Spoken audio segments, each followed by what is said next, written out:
If you were planning a trip to Chicago, you would look at ChooseChicago.com, and you would read about their architectural treasures. If you type in the keyword architecture at VisitPhilly.com, you get nothing.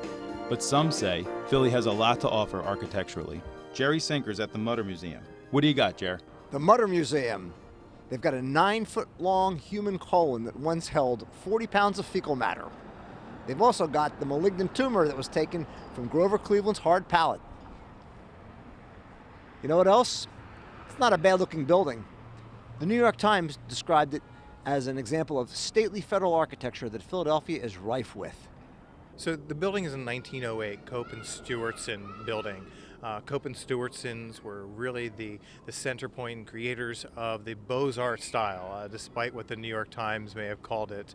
It is Beaux-Art. Take note, New York Times. That's a federal-style building, and that's a neoclassical building. We spoke to some tourists at the Independence Visitor Center. They all love that neoclassical building. I really want to see the Philadelphia Art Museum. Our first stop was the Museum of Art, circled the Ben Franklin Free Expressway, whatever it's called. I went on a tour, and I think it's close by the Philadelphia Art Museum. And then we're gonna see Rocky Steps.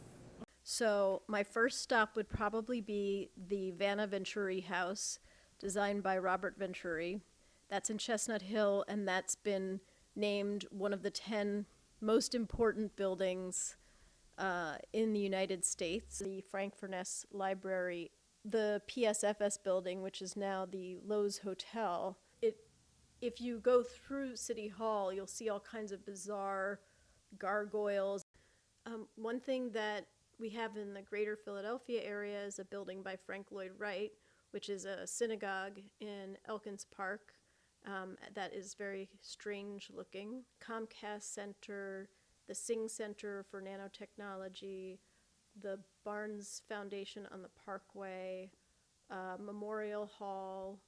So often we're able to help promote the architectural products here, like architecture tours, walking tours, tours of City Hall, itineraries that we can suggest so that people really make a point to notice it. And we also bring in writers, and we make a note to point out the architecture, and sometimes we even have trips that are themed around architecture.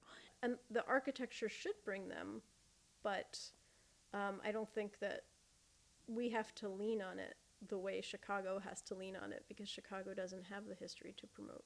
From the city that has both great history and great architecture, this is Jerry Sinker for Group 7, Section 2.